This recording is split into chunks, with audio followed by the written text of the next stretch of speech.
என் நாட்டு மக்களையும் நீயே அது காப்பாற்றி அருள்புரி வேண்டும் முருகா. எங்க இருந்தாலும் எந்த நிலையில் இருந்தாலும் அழைத்தவுடன் ஓடி வரக்கூடிய அந்த முருகனுக்காக வேலுண்டு வினையில்லை என்று சொல்லிக்கிறாங்க. அந்த முருகனை மனதால் நினைத்து வந்தால் எந்த வினையும் எந்த மக்களுக்கும் இல்லை அப்படிங்கிற சொல்லிக்கிறாங்க. முருகனை வணங்கி என்னுடைய வேலைகள் சிறப்பாக அமைய வேண்டும் என்ற எண்ணத்தினாலே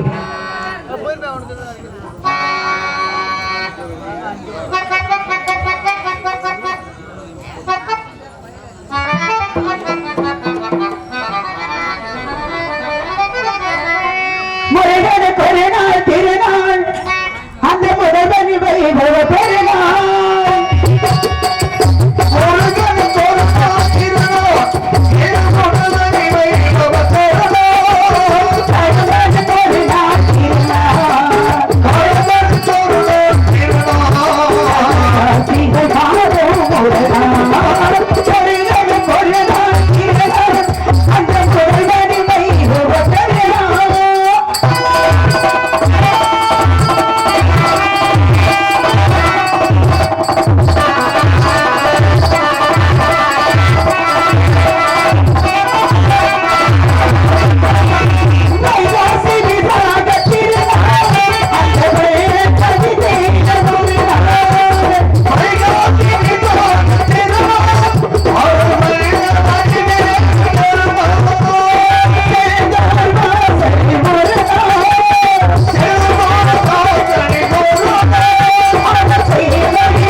மருதம் நெய்தல் பாலை என்று சொல்லக்கூடிய ஐமுக நிலங்களில் குறிஞ்சி நிலத்தை ஆளுகின்ற நம்பிராஜனுக்கும் நங்கை மகனுக்கும் வளர்ப்பு மகனாக பிறந்து சிறப்பு வாழ்ந்து வருவதிலேயே உலகாலும் வந்து ஆதி பரம்பொருளாகப்பட்ட ஈஸ்வரை வணங்கி என்னுடைய வேலைக்கு சிறப்பாக அமையும் அப்படிங்கிறது. என்ன வேலை, என்ன காரணம் அப்படி நான் வந்திருக்கேன் அப்படின்னு சொன்னா யாருக்காவது விவரம் தெரியுமா? தானே தெரியும். ரகசியத்தை ரகசியமா மனசுக்குள்ள வச்சிருந்தோம்னா தெரியறதுக்கு வாய்ப்பு இல்லை. ரகசியத்தை வெளியில ஒருவர்கிட்ட சொன்னாதான் அது கொஞ்சம் கொஞ்சமா பரவி உலகம் எங்கும் விஸ்வரூபம் இருக்கும். அதனால இந்த இடத்துல அந்த மாதிரி விஸ்வரூபம் எடுக்கணும்னா என்ன பண்ணணும்? உங்களை மாதிரி ஆளுகள்கிட்ட சொல்லணும். சரி, அதெல்லாம் எடுக்க வேண்டியது உடஞ்சு போயிருக்கு. அதனால இப்படிப்பட்ட தன்மையில என்ன ரகசியம் அப்படின்னா, அப்பா பெரிய பொறுப்பை எங்கிட்ட ஒப்படைச்சுக்கிறேன். என்னது என்ன பொறுப்பா? பொறுப்பு அப்படின்னு சொன்னா காவலுக்கு போகணும், சிறப்பா சேர்க்கணும் அப்படிங்கிற பொறுப்பு. என்ன காவல்? நாட்டுக்கு காவலுக்கு போக சொல்லு. நாட்டுக்குள்ள நான் இருந்தா நாட்டை நாங்க எடுத்துருவேன். நாட்டுக்கு போக சொல்லிருக்காரு அப்பா. ஏன்னா அப்பாவுக்கு தானே தெரியும் பெத்த பிள்ளைய. நானா நாடை கெடுக்கிறேன், நாடு சும்மா இருக்கிற மாதிரி, நான் என்னமோ நாட்டை போய் கெடுத்துட்டு வர்ற மாதிரி இந்த வேலையை நான் பார்த்துக்கிட்டு இருக்கேன். உங்களை சொன்னாலும் தகும். என்னங்க சிரிச்சுக்கிட்டே இருக்கீங்க? ரொம்ப யோசிக்கிறீங்களா என்ன விஷயம்? புதுசாவை நம்ம கேட்டு போகக்கூடாது. அதை விடுங்க. காரணம் என்ன? மக்களுக்கு ஒரு நீதியா மன்னருக்கு ஒரு நீதியா அப்படிங்கிற தன்மை என்னுடைய நாட்டு மக்கள் இருக்கக்கூடாது அப்படிங்கிற தன்மைக்கு நாட்டுக்கே தலைவன் யாரு? நம்பி தலைவன். என்னுடைய தந்தையாகப்பட்டவர். அவர் சிறப்பா இருந்தார்னா மக்கள் சிறப்பா இருப்பாங்க. ஏன்னா தலைவன் எவ்வளியோ தொண்டர்கள் அவ்வழி. தலைவனே சரியில்லைன்னு வச்சுங்களேன், தொண்டர்கள் நிலைமை சொல்றதுக்கு இல்லை. அப்ப எங்க அப்பா தலைவன் சரியா இருக்கணும். எல்லா பிள்ளையும் காட்டுக்கு போறாங்க, வள்ளி பிள்ளை மட்டும் காட்டுக்கு போகலையே மக்கள் நினைச்சாங்கன்னா அப்ப மனசு கெடுது, நாட்டு மக்களுடைய மனது கெடும். அப்ப நாடு கெட்டதா அர்த்தம் தானே. அதனாலதான் மக்கள் எந்த குறையும் இல்லாம சிறப்பா வாழணும் அப்படிங்கிறதுக்காக என்னையும் காட்டுக்கு அனுப்பி காவலை பார்க்கணும்னு அப்பா சொல்லியிருக்காரு. வீட்டு காவலும் கிடையாது, நாட்டு காவலும் கிடையாது, காட்டுக்கு போகணும்னு அப்பா சொல்லி வச்சிருக்காரு. காட்டுக்கு போகணும், ஒத்தையிலே போக முடியும்? நான் மட்டுமா போறேன், ஒத்தையில எங்கேயும் போறதாவே எண்ணமே இல்லை. இப்ப இருக்கிற சூழ்நிலை எங்க போனாலும் ஒன்னாத்தான் போறீங்க. ஒன்னு அத்தான் போகும், ஒன்னு அத்தான் வருவோம். ஆமா, ஒன்னு அத்தான். ஒன்றோடு ஒன்று இணைந்தாதான் சிறப்பு. ஒன்று மட்டும் தான் சிறப்பு சேர்க்க முடியுமா அப்படிங்கிற தன்மையில இன்று என்னோடு என்னுடைய தோழிகள் இருவர் வராங்க. தோழிகளை பார்த்திருப்பீங்களே. என்ன என்ன பார்த்தது? என்ன பார்த்தது இல்ல தோழிகளை? ஏன்னா இப்பதான் அந்த பிள்ளை அவ்வளோ ஆட்டம், அவ்வளோ பாட்டமா சந்தோஷமா இருந்துட்டு போயிருக்காங்க. அதுதான் உங்க தோழியா? ஆமா, அவதான் என்னுடைய தோழி. தோழி அழகான தோழி. தோழிகள் அப்படின்னா ஒருமையா பன்மையா? ஒருமையை குறிக்கணும் ஒரு பொம்பளை பிள்ளை வந்திருக்கணும். பன்மை என்றால் தோழிகள் அப்படின்னு அர்த்தம். தோழிகள் பார்த்தது இல்லையா? தோழி கண் பார்த்தது. தோழினால தோழி ஒண்ணு உண்மையான பொம்பளை பிள்ளை, இன்னொன்னு பொம்பளை பிள்ளை மாதிரி. என்னங்க மாதிரி? அதுதான் வரும்போது வெளில வரும்போது பாக்கணும். மாதிரினா எடுத்து காட்டு அந்த பிள்ளை. ஆமா, நீங்க பக்கத்துல உட்காந்து பாத்துக்கிட்டே விடிய வரைக்கும் அந்த அழகை ரசித்துக் கொண்டு இருக்க வேண்டும் நீங்க. அதனாலதான் இந்த இடத்துல அந்த பிள்ளையை கூட்டிக்கிட்டு காட்டுக்கு போகலாம் ஆசைப்படுறேன்.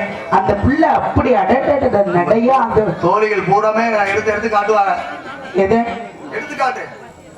எடுத்துக்காட்டாக வாழ வேண்டும் அப்படின்னு சொல்லிருக்காங்க. நீங்க வேற இடத்துக்கு வேற எங்கேயும் என்ன கொண்டுகிட்டு போறீங்கன்னு நினைக்கிறேன். அதனால அப்படி தம்பியில அந்த தொழிலோடு நாங்கள் 3 பேரும் சேர்ந்து காட்டுக்கு போகணும். அந்த பிள்ளைகள் வரணும். வருவதற்கு என்ன இப்படி ஒரு சந்தோஷம் உங்களுக்கு?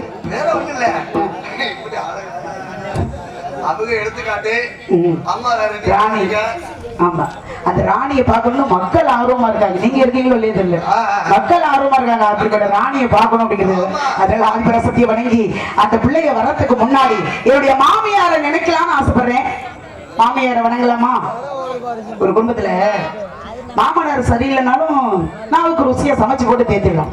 மருமக மாதிரி இல்லப்பா அப்படின்னு சொல்ற அளவுக்கு வச்சிடலாம். குழந்தைனாரு சரியில்லைனாலும் ஏதோ பேசி சமாதானம் பண்ணிடலாம். ஆமா, நாத்தனாரு அவங்களையும் சமாதானப்படுத்தலாம். சமாதானப்படுத்த முடியாத ஒரே ஒரு ஆள் யார் தெரியுமா? ஜீவன் யாரு? மாமியார் மட்டும்தான். அது என்னமோ நம்மளை பார்க்கும்போது எதிரிய பாக்குற மாதிரியே இருக்கும். ஒரு காலத்துல மருமகளா இருந்தது ஞாபகம் இல்ல. ஏன்னா ஒரு விஷயம் அவங்க மேல இந்த தவறு இருக்கு இல்லையா அப்படிங்கறத கண்டுபிடிக்க முன்னாடி நாம போற இடத்துல அவங்களையும் நம்ம அம்மாவா நினைச்சோம்னா பிரச்சனை இல்லாம போயிடும். அப்ப முன்னாடி யார கைக்குள்ள போட்டுக்கணும்? மாமியார கையில போட்டுக்கணும். மாமியார கையில போட்டுக்கிட்டோம்னா யாராலும் எந்த பிரச்சனையும் அந்த வீட்டுல பிரச்சனையே இருக்கிறது வாய்ப்பு இல்லை. என்ன செஞ்சாலும் பிரச்சனை இல்லை. மாமியார் மட்டும் நம்ம வசப்படுத்திக்கணும். அப்ப மாமியாரை நான் வணங்கணும்னா எப்படிப்பட்ட மாமியார்? உலகத்துக்கு சக்தியை கொடுக்கக்கூடிய அந்த ஆதிபராசக்தி என்ற மாமியாரை வணங்கி மாரியம்மா எங்கள் மாரியம்மா உன்னை வணங்குகின்ற கருமாரியம்மா மாரியம்மா எங்கள் மாரியம்மா உன்னை வணங்குகின்ற கருமாரியம்மா மாரியம்மா எங்கள் மாரியம்மா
எப்படி வருவாரு? வர வேண்டிய நேரத்துக்கு சரியாக வருவார் என்ற நம்பிக்கையோட காத்துக் கொண்டிருக்கிறான். காத்திருப்பது என்பது கூட சுகமான ஒன்று. ஏனென்றால் சீதையை கொண்டு காத்திருந்த ராமனுக்காக, சந்திரமன் காத்தாங்க அரிச்சந்திரனுக்காக, சாவத்திரி காத்திருந்த சத்தியவானுக்காக. அந்த வள்ளி காத்திருப்பது யாருக்காக? இது யாருக்காக? இந்த மாளிகை வசம் என்ன சோகமா போகுது? சரி, அழாதீங்க அழாதீங்க. உங்களை விட்டுட்டு வந்து தான் தெரிஞ்சிருக்கும் சங்கத்திலே தூங்க போட்டு. அப்புறம் இங்க வந்து என்ன பண்ணீங்க? அதனால அப்படிப்பட்ட தங்கையில சோகம்ல நாங்க சந்தோஷமா இருக்கணும்னு நாங்க வந்திருக்கோம். ஓகே. சோகமே ஆரம்பமே சோகமா இருந்தா அந்த யார் தெரியுமா? அந்த முருகன், சண்முகன், சரவணன், குகன், சுப்பிரமணியன், கந்தன், கடம்பன், கார்த்திகேயன், எத்தனை பேரு வரி வரியா சொல்லிக்கிட்டே இருக்கலாம். ஆள் வருவதுதான் பேர் அதிகமா இருக்குல்ல, பல பேர் ஊர்கள் தோறும் பாஷைகள் வெவ்வேறு அப்படின்னு சொல்லியிருக்காங்க. அப்ப இந்த இடத்துல முருகப்பெருமானை மனதில் இணைத்துக் கொண்டிருக்கிறேன் நான். ஏங்க உங்களுக்கு ஆள் சூப்பர் பிகரா இருக்கீங்க. சூப்பர் பிகரா? நான் உங்களுக்கு என்னங்க வேணும்? தங்கச்சி. தங்கச்சி போய் இப்ப சூப்பர் பிகர்னு சொல்றீங்களே, இது என்ன வர்றது? சினிமாவுல வடிவேல் சொன்னா ஒத்துக்கிறியா? இல்ல அப்படி சொன்னாங்க இந்த குறையும் சொல்ல முடியாது. சரிங்க. ஆமா, நல்லா அழகா லட்சணமா இருக்கீங்க. சரி, நல்ல அறிவு, அதெல்லாம் சரி. சரி, ஏற்கனவே முருகனும் கல்யாணம் ஆச்சு. ஆமா, நீங்க எதுக்கு ரெண்டாம் தரமா போகணும்? ஓ, இப்படி ஒரு எண்ணம் இருக்கா உங்களுக்கு? சந்தோஷம். காரணம் என்ன, நான் கூட முன்னாடி இதெல்லாம் யோசிச்சேன். இப்படிதான் நீங்க எல்லாம் கேட்பீங்க. நீங்க மட்டும் என்ன மக்களை அண்ணனே கேட்கும் போது மக்கள் கேட்பாங்க இல்லையா அப்படின்னு யோசிக்கும் போது எனக்கு ஒரு ஞாபகம் வந்துச்சு. முருகனை நான் விரும்புறேன், அவரை நான் காதலிக்கிறேன். காதலிக்கிற முருகனை காதலிக்கிறேன் அப்படின்னா மக்கள் கேள்வி கேட்கறதுக்கு முன்னாடி அதுக்கு என்ன பதில் நம்ம சொல்லுங்கிறது முன்னாடி தெரிஞ்சு வச்சுக்கணும். இப்ப வந்து சிவனுக்கு கோபம் வரும். அழிக்கக்கூடிய கடவுள் யாரு? சிவபெருமானாகப்பட்டவர். முப்பெரும் மூர்த்திகள் சிவன், பிரம்மா, விஷ்ணு முப்பெரும் மூர்த்திகள் இருக்காங்க. காக்கக்கூடியவர், அழிக்கக்கூடியவர், படைக்கக்கூடியவர். அப்ப அழிக்கக்கூடிய கடவுள் அழிக்கிறது என்ன? மற்றவரை அழிக்கிறதா? மற்றவருடைய ஆணவத்தை அழிப்பது சிவனுடைய வேலை. கெட்ட செய்கையை அழிப்பது அப்படி பெரியவங்க சொல்லி வச்சிருக்காங்க. அதனால அப்படி இருந்தாலும் சிவன் வந்து என்கிட்ட கேட்பாரு, நீங்க கேட்ட மாதிரி, ஏமா உனக்கு ஏற்கனவே என் பிள்ளைக்கு கல்யாணம் ஆயிடுச்சு, தேவையான என்று சொல்லக்கூடிய ஒரு பெண்ணை திருமணம் முடித்து வச்சிருக்கோம். அப்ப நீ ரெண்டு தடவை என் பிள்ளைய விரும்புறீங்க, இது நியாயமா? கேப்பாரு. அப்ப நம்ம என்ன சொல்லணும்? சிவனுக்கு எத்தனை மனைவிங்க? 2 பொண்டாட்டி ஒண்ணுதான். இது கீப்பு ஒண்ணு. அப்ப பார்வதி கூட தன்னுடைய மனைவிக்கு உடம்பில் பாதியை கொடுத்தார், அர்த்தநாரியாக காட்சி கொடுத்தார். தலையில உன்னை தூக்கி உட்கார வச்சிருக்காரு கங்காதேவி. மதுரைபதிக்கு வந்து சொக்கநாதராக மாறி மீனாட்சி திருமணம் புரிந்தாரு. அப்ப அவரே இத்தனை மனைவி வச்சிருக்கும் போது ஏன் நான் ஏன் முருகனை கல்யாணம் பண்ணி கூட 2ஆம் தரமா? இதுல என்ன தவறு இருக்கு? அப்புறம் எதுக்கு நீங்க ஏன் கேக்குறீங்க 2ஆம் தரமா அவரே ஏன் விரும்புறேன்னு? நீங்க யார வேணாலும் விரும்பலாக்கா. யார வேணாலும் கிடையாது, முருகனை மட்டும்தான். யார வேணாலும் சொல்லுங்க. நீங்க எல்லாம் கூட பிறந்த பிறப்பு மாதிரி. நாங்க ஒரு நல்ல எனக்கு ஒரு ஒத்தாசை பண்ணீங்களே. அட தப்பா நினைப்பேன். நாங்க ஒரு மாப்பிளைய பார்த்து கட்டி வைக்க மாட்டோமா அப்படின்னு சொன்னா நீ அதுக்கு சொல்லிட்டீங்களே கட்டி வைக்க மாட்டோமா அப்படின்னு. மாட்டோமே, நீங்க செய்ய மாட்டீங்கிற நம்பிக்கை எனக்கு வந்துருச்சு. காரணம் என்ன? விநாயகர் பெருமானுக்கு கோவம் வரும். விநாயகருக்கு எத்தனை மனைவி? சித்தி புத்தி வலுமென்று சொல்லக்கூடிய 3 மனைவிகள். 16 பொம்பளை. அது தனிப்பட்ட முறையை சொல்ல குறிப்பிட்டு சொல்லணும். 3 மனைவிகள் சித்தி புத்தி வலுமென்று சொல்லக்கூடிய. அப்படி இருக்கும்போது அவரே அண்ணன் 3 மனைவி வச்சுக்கும் போது தம்பி முருகப்பெருமான் 2ஆம் தரமா என்ன திருமணம் பண்ணிக்கிறதுல என்ன தப்பு? அடம் முடிஞ்ச 300 பண்றேன், முடியாத மூடிக்கிட்டு கிடக்க வேண்டியதா. அதான் நீங்க செய்யுங்கன்னு சொல்றேன். என்னங்க நான் சொல்றது? விநாயகப்பெருமானுக்கு திருமணம் ஆயிடுச்சு, அது 3 மனைவி இருக்காங்க. அப்ப அவர் தம்பி முருகன் சும்மா தான் இருக்காரு, ஒரு மனைவி. ஆமா, நீங்க முடிவு பண்ணிட்டீங்க. சரி, பொம்பளை பிள்ளை எத்தனை முடிவு பண்ணிட்டாலும் யார் சொன்னாலும் கேட்க போறது இல்லை. அதன் பிறகு முருகனுக்கு மாமா யாரு? கண்ணே. கண்ணா, கருமை நிற கண்ணா. கோபியர் கொஞ்சம் பிரபனான்னு சொல்லி வச்சிருக்காங்க. காரணம் என்ன? எத்தனையோ மனைவி இருக்காங்க, கணக்கிலடங்கா மனைவிகள் அவருக்கு உண்டு. இருந்த போதிலும் தன்னுடைய இதயத்தில் இடம் கொடுத்தார் மகாலட்சுமிக்கு. யாரு? மகாவிஷ்ணு. அப்படி ஆரம்பத்திலேயே நிறைய மனைவி வச்சிருந்தாங்க. மனுஷங்க எல்லாம் கெட்டு போயிட்டாங்க வரைக்கும். அதுதானே காரணம்? இல்லமா சொல்லுங்க. எல்லாம் பழைய காலத்துல அவர் முருகன் மாதிரி தான் இருந்திருக்கா. சரி, சந்தோஷம். அப்படிப்பட்ட தன்மையிலே சூடி கொடுத்த சுடர்குடி என்று சொல்லக்கூடிய ஆண்டாகப்பட்டவர் பூலோகத்தில் பிறந்து தான் அணிந்து கொண்ட மாலையை எடுத்து அந்த பெருமாளுக்கு இட்டு, பெருமாளே திருமாலை நீங்க தான் வேணும் அப்படின்னு வேண்டிக் கொண்ட காலத்தாலே பூலோகத்தில் வந்து அந்த ஆண்டாளை மனமுடித்து சிறப்பு சேர்க்கப்பட்டது. யாரு? திருமாலாகப்பட்டது.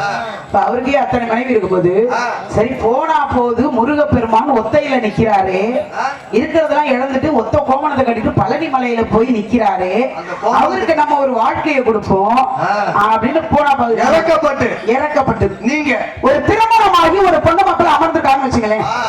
பொண்ணு எந்த புறம் அமர்ந்திருக்கணும்? வலதுபுறம். வலதுபுறம் அமர்ந்திருக்கணும். வலதுபுறம் தான் இருக்கணுமா? வலதுபுறம் அமர்ந்திருக்கணும். தெய்வயானப்பட்டவங்க எந்த புறம் இருக்காங்க? இடதுபுறம் இருக்காங்க. தெய்வயான இடதுபுறம் தான் இருக்காங்க. ஏன்னா பெண்ணாகப்பட்ட வலதுபுறம் தான் இருக்கணும். ஆனா தெய்வயான இடதுபுறம் தான் இருக்காங்க. அப்ப வலதுபுறம் ஏன் இடம் சும்மா தானே இருக்கு? சும்மா இருக்க விடலாமா? அந்த இடம் சும்மா கிடக்குறதுனால நீங்க சும்மா கிடக்கவே கூடாது. நமக்கு எதுக்கு எதுவும் சும்மா இருக்க கூடாது. அதனால அந்த இடம் சும்மா கிடக்குறதுனால தான் முழங்க பாக்குறாங்க. அது வேற மாதிரி நீங்க கொண்டு போறது பொட்டி எதுக்கு போட்டு நொறுக்கி விடுவேன். ஞாபகம் வச்சுக்க. அதனால என் மனசை பறி கொடுத்து அவர் மனசை எடுத்திருந்தாள்.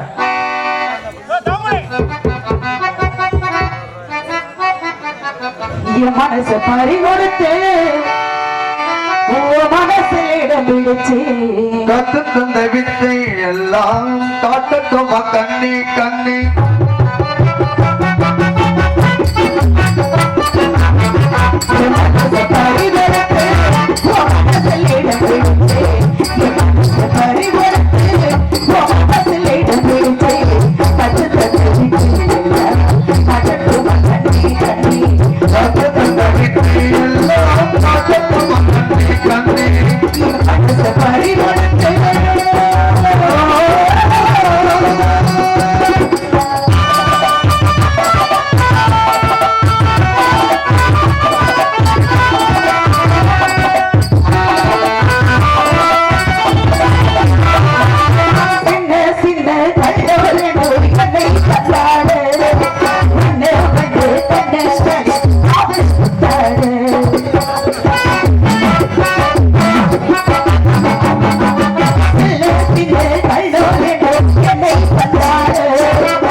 என்னம்மா சரி எனக்கு போதும். இந்த இடத்தில் அந்த முருகப்பெருமானை மனதால் நினைத்துக் கொண்டிருந்தாலும் யாருடைய ஆசைதான் சிறப்பு உண்டாகும் அப்படி பார்க்க போனா அந்த முருகனாகப்பட்டவர் அந்த கந்தனாகப்பட்டவர் எப்பொழுது என்னை வந்து ஆட்கொண்டு அழைத்து போறோம் அப்பொழுதுதான் அவரால் எனக்கும் ஒரு சிறப்பு கிடைக்கும் அப்படிங்கிற எண்ணங்கள் மனதிற்குள் ஏராளமாக இருக்கிறதோ இருந்தாலும் ஏராளமான ஆசைகளை தாராளமாக உங்கள்ட்ட சொல்லணும் அப்படிங்கிற எண்ணத்தோடு நான் வந்திருந்தாலும் 4 பேர் போன பாதையில போகணும் 4 பேர் மெச்ச வாழணும் என்று பெரியவங்க சொல்லி வச்சிருக்காங்க 4 பேர் போன பாதை எந்த பாதை ரப்பரு சுந்தரர் மாணிக்க வாசர் திருஞான சம்பந்தர்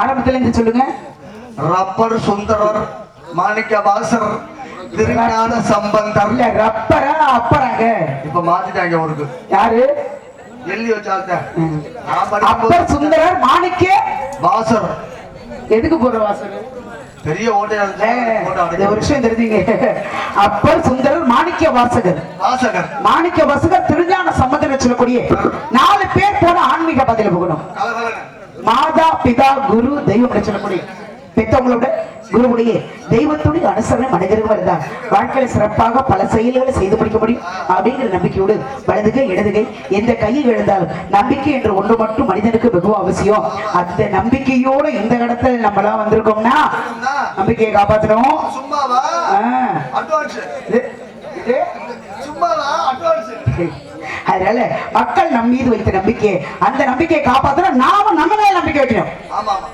முன்னாடி நாம நம்ம மேல நம்பிக்கை வச்சாதான் மற்றவங்களுக்கு சிறப்பு நாம சேர்க்க முடியும் நாம நம்ம மேலே நம்பிக்கை இல்லாம ஏனோ தானோ ஒண்ணு ஏதோ வந்தோம் ஏதோ பேசணும் ஏதோ பொழுது விழுந்துதான் காசை வாங்கினோமா போனோமா அதெல்லாம் தேவையில்லை நமக்கு உழைக்கணும் உழைப்புக்கு தகுந்த ஊதியம் வேணும் கேட்டுக்க என்ன உண்மை இல்ல உழைப்பு கண்டிப்பா உண்மைதானங்க கடமை செய் பலனை எதிர்பார்க்காதுன்னு சொல்லி வச்சிருக்காங்க இங்க ஒரு நாடகம் நடக்குது அங்க ஒரு நாடகம் நடக்குது ஆமா அது நாடகம்னு தான் எனக்கே தெரியும் அவங்க மைக் இல்லாம ஆடுறாங்க நம்ம மைக் போட்டு ஆடுறோம் அதை பத்தி கண்டுக்க கூடாது சரி விடுங்க நீங்க மேல உட்கார்ந்துருக்கீங்க அது 4 பேரை நீங்க மட்டும் தான் பாக்குறீங்க ஆனா மற்றவங்க எல்லாருமே நம்மள பாக்குறாங்கல்ல சரியா அதனால மற்றவங்க நம்மள பாக்குறவங்களுக்காக நம்ம செய்த அந்த காரியத்தை சிறப்பாக செய்யணும் 4 பேத்துக்காக நாடகம் இல்ல இந்த 400 பேத்துக்கு தான் நாடகம் அதனால அவங்களுக்கு என்ன சிறப்பா சேர்க்கணும் அப்படிங்கிற தன்மை தெரிந்து நாம செய்யணும் அதனால இன்னும் பிள்ளைகள் எல்லாம் வரல ஒத்தையில காவல் போறதுக்கு பயந்து வருது பிள்ளைங்க வந்தாதான் கொஞ்சம் தைரியமா இருக்கும் அந்த பழக்கமே நமக்கு கிடையாது இருந்த போதும் இந்த இடத்தில் மனதிற்குள் எண்ணங்கள் ஆசைகள் கோடான கூடி வந்து கொண்டே இருக்கிறது இப்படிப்பட்ட ஆசை இப்படிப்பட்ட எண்ணம் அப்படின்னா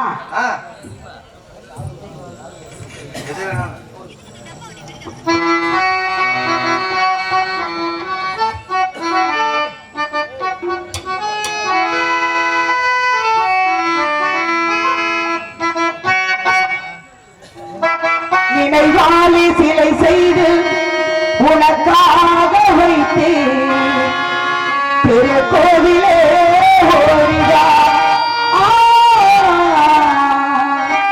திருக்கோவிலே ஓடிவா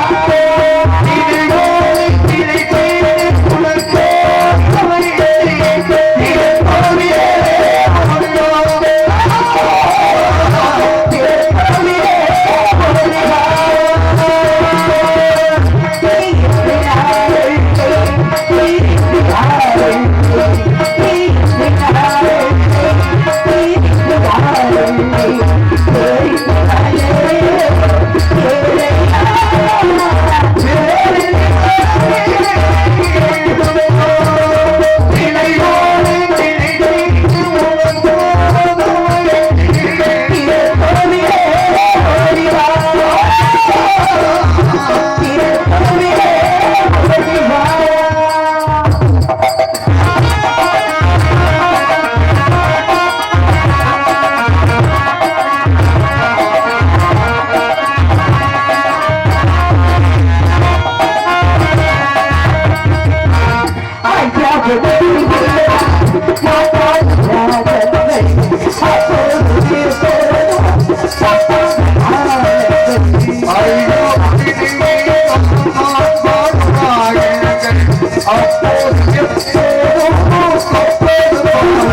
விதிவிலக்கு வைத்திருக்கிறாங்க.